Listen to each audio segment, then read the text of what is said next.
Processed foods are foods which have been changed from their natural state, usually for safety or convenience reasons. But these changes often come at the expense of nutrition, which is why processed foods are often deemed as being unhealthy. There's a lot of debate as to whether all processed foods are bad for us, but the general consensus is that the less processed a food is, the healthier it is.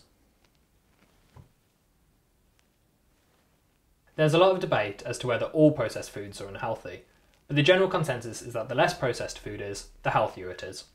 Processing methods include canning, freezing, refrigeration, dehydration and aseptic processing. The main point of these various methods is to remove bacterial toxins, to preserve food and also create product consistency.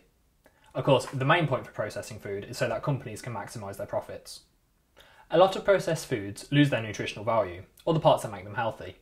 A good example of this is tinned vegetables, which lose a lot of their vitamin C when they are preserved. Some refined products, like white flour, are used to make tastier versions of food. But the refinement process can cause some nutrients, such as fibre, to be lost. To this end, white bread is generally unhealthier than brown or whole grain varieties. To improve taste, additives are often used, which can have varying health risks for different people.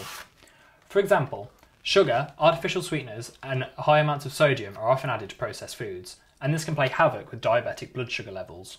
Check the label and see what, if anything, is in the food that doesn't sound natural. You should also check foods with reduced salt or fat, because these are often substituted with additives that are equally as bad.